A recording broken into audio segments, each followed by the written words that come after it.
Tao po, tao po. Malakas na sabi ni Gladys sa harap ng bahay. May kalakihan ng bahay na napapalibutan ng iba't ibang punong kahoy. Yari ito sa kahoy at tero. Nasa harap naman ito ang isang ilog. Muling kumatok si Gladys at isang batang babae ang nagbukas ng pinto para sa kanya. Tansya niya ay 12 anyos na ito. Ngumiti. Hello, dito ba nakatira si Trina? Tumango lang ang bata sa kanya at nilakahan nito ang pagkakabukas ng pinto. Sa tuluyang pagbukas ng pinto ay nakita niya ang kabuuan ng loob ng bahay. Gladys, isang boses ang narinig niya sa kanyang likuran. Pamilyar sa kanya ang boses na iyon. Nilingon niya ang nagsalita at ganoon lang ang pagsibol ng tuwa niya nang makita si Trina. Nagkaedad man ito ng bahagya ay alam niyang ito ang kaibigan. Trina, patakbong nilapitan ni Gladys ang kaibigan at buong pananabik na nagyakap silang dalawa. Natili namang nakatingin lang sa kanilang dalawang batang babae na nasa pintuan. Makalipas ang ilang sandali, ay nagkalas na sa pagkakayakap ang dalawa. Inimbitahan siya ni Trina na pumasok sa loob para makapagmerienda. Pero nagtataka si Gladys dahil may kung anong lungkot ang nakikita niya sa mukha ng kaibigan. Natanggap ko ang sulat mo, Trina, panimula ni Gladys. Kailan mo gustong tumakas dito? Natigilan si Trina. Ramdam ni Gladys na parang maiiyak na ito. Gladys, natatakot ako. Nanginginig na sagot ni Trina sabay upo sa tabi niya. Hinawakan niya ang kamay nito. Kanino ka natatakot, Trina? Kay Gardo. Ang asawa mo, tumango sa kanya si Trina. Kaya natin siya. Hindi mo kilala si Gardo. Malupit siya, Gladys. At tuluyan ang napaiyak si Trina. Ngayon pa lang ay nagsisisi na ako kung bakit humingi pa ako ng tulong sa iyo. Baka mapahama ka. Tinignan ni Gladys ang kaibigang umiiyak. May namumuong luha sa gilid ng kanyang mga mata, pero pinipigilan niyang pumatak ang mga iyon. Ayaw niyang magpakita ng kahinaan kay Trina dahil baka lalong panghinaan ito ng loob. Ano bang ginagawa sa iyo ng asawa mo at parang takot na takot ka sa kanya? Mahinang tanong niya. Tumingin sa kanya si Trina. Gusto mo ba talagang malaman, Gladys? Sabi nito habang pinapahid ang mga palad ng luha sa pisngi. Tangulang ang sinagot ni Gladys. Tumayo sa harap niya si Trina at itinaas nito pataas ang suot na saya. Nailagay ni Gladys ang isang kamay sa bibig nang makita niya ang napakaraming paso ng sigarilyo sa binti nito. Ipinakita rin nito sa kanya ang mga pasa nito sa iba't ibang parte ng katawan. Napakalupit ni Gardo sa akin. Patuloy sa pag-iyak si Trina. Kaunting pagkakamali ay sinasaktan niya ako. Napakasiloso rin niya kaya dito niya ako itinira sa gubat para daw walang ibang lalaki na makalapit sa akin.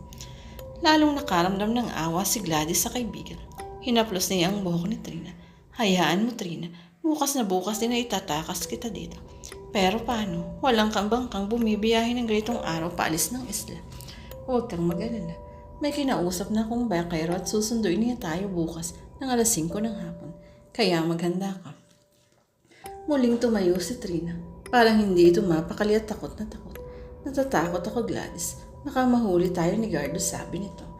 Walang mangyayari kung patuloy kang matatakot, Trina. Sabi niya habang hawak ang kaibigan sa magkabilang braso. Hindi ako nagdalawang isip na pumunta dito nang matanggap ko ang sulat mo. Sana huwag ka rin magdalawang isip na sumama sa akin. Napakalaki ng utang na loob ko sa Trina, kaya sinusukluan ko lang yun. Isa pa, huwag kang mag-alala. Dahil sasama natin ang anak mo sa pagtakas natin bukas. Mariing umiling si Trina. Hindi, ayokong isama si Lara. Doon nalaman ni Gladys na Lara pala ang pangalan ng batang babaeng nagbukas ng pinto para sa kanya kanina. Bakit ayaw mong isama ang anak mo? Nagtatakang tanong ni Gladys. Hindi ko anak si Lara. Anak siya ni Gardo sa una nitong asawa. Hindi na naituloy ni Trina ang sasabihin nang biglang kumatok sa pintuan. Trina, sabi ng kumakatok. Boses iyon ng lalaki. Biglang nanlaki ang mata ni Trina. Si Gardo, nandiyan na siya. Nagmamadaling binuksan ni Trina ang pinto at isang lalaking mahitsura, pero bruskong ayos ang pumasok. Nakita nito si Gladys. Sino yan? Tanong nito sa asawa. Pati pagsasalita nito ay brusko rin. Gardo siya si Gladys. Kababata ako galing sa Maynila. Gladys asawa ko si Gardo. Aligalang gagang pagpapakilala ni Trina. Pumangon ng galit sa loob ni Gladys pagkakita kay Gardo. Gustong-gusto niya itong sugurin at pagsasampalin para kahit paano ay may paghiganti niya ng kaunti ang ginagawa para nitong pagmamaltrato sa kaibigan. Magtatagal ba yan dito? Sabi ni Gardo. Mga 3 araw lang ako dito. Binibisita ko lang si Trina. Siya na ang sumagot sa tanong nito. Tinalikuran na sila ni Gardo at pumasok na ito sa isang silid na ang hula niya ay ang kwarto ng mga ito. Dali-dali naman itong sinundan ni Trina, kaya naiwang mag-isa sa sala si Gladys.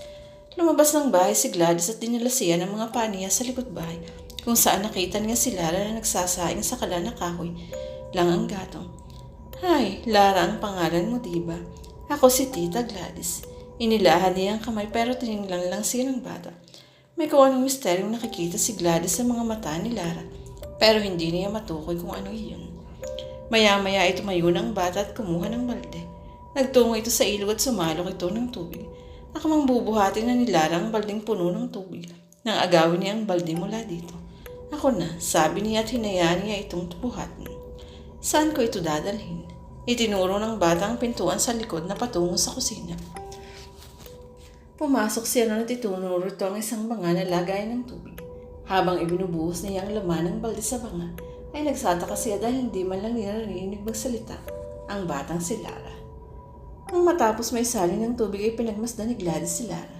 Naghahain na ito sa hapagkainan. Oo nga pala, mag-aalas 7 na ng gabi. Nagtataka lang siya dahil isang pinggan lang ang kinuha nito sa palamingganan.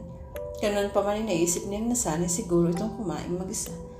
Muli ay nakaramdam siya ng awa para dito dahil parang hindi man lang ito nakakasabay sa pagkain ng mga magulang. Maya-maya ay nagulat siya nang makarinig siya ng malalakas na kalampag sa loob ng kwarto. "Malangya ka talagang babae ka. Ang sabi ko, huwag mong gagalawin ang pera ko." Narinig niya ang malakas sa pagsigaw ni Gardo mula sa kwarto. "Patawarin mo ako, Gardo. Bumili lang naman ako ng gamot ko." Humahagulhol na sagot naman ni Trina. Narinig pa ni Gladys ang kailang sampal na ginawad ni Gardo sa asawa. "Gardo, tama na. Maawa ka, tama na." Sigaw ni Trina. Dahil doon ay dali-daling tinungo ni Gladys ang kwarto ni Trina. Nadismasaya silang malamang nakalak pala yun. Patuloy sa pagwawala si Gardo samantalang walang tigil naman sa pag-iyak. Ang kawawang si Trina sanhin ang ginagawang pambubugbog ng asawa. "Trina, Gardo, buksan niyo tong pinto," sabi ni Gladys habang malakas na kinakalampag iyon. "Huwag kang makialam dito kung ayaw mong madamay," sigaw sa kanya ni Gardo. Napaiyak ng mga sandaling yun si Gladys. Nandoon siya pero wala siyang magawa para tulungan man lang kaibigan. Bigla niyang naalala si Lara at nakita niya ito na nasa isang sulok sa kusina. Nakaupo ito sa sahig at umiiyak habang maring nakapikit ang mga mata. Nakatakip pa ang dalawang kamay sa mga tenga nito. Siguro ay ayaw nitong marinig ang pag-aaway ng mga magulang. Agad niya itong niyakap at dinaluhan habang walang tigil pa rin ang pambubugbog ni Gardo kay Trina. "Huwag kang mag-alala. Malapit matapos ang paghihiram mo," bulong niya.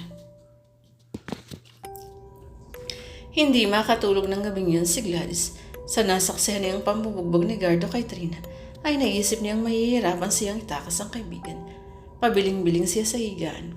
Sa isang maliit na silid siya pinatulog ni Trina. Ayon dito ay wala namang gumagamit ng silid na yun, kaya maiim na doon na lang siya matulog. Bumangon si Gladys. Talagang hindi siya dalawin ng antok. Malamang ay namamahay siya o talagang malinsangan ng gabi. Napakatahimik ng paligid. Garasera lang ang ilaw sa buong kabahayan. Kinuha niya ang cellphone at nadismaya lang siya nang malamang lobat na ito. Naupo na lang siya sa gilid ng papag. Napadako ang tingin niya sa isang cabinet na kahoy. Halatang pinaglumaan na ito ng panahon dahil sa mga alikabok at agyo na nakadikit dito. Tinitingnan niya ang nasabing cabinet at natagpuan niya ang sariling binubuksan ito. Isang lumang damit ang nakita niya sa loob, pero isang bagay lang ang nakaagaw ng atensyon niya. Iyon ay isang litrato ng babae. Maganda at maamong mukha ng babae. Teka, ang suot nitong kwintas ay katulad ng kwintas na suot ng babaeng nakasalubong ko sa gubat. Sino nga kaya ang babaeng ito? Malakas ang kutob ko. Ang babaeng nakita ko sa gubat ay ang nasa litrato ay iisa. Ibabalik na sana niya ang litrato nang makarinig siya ng iyak ng isang babae.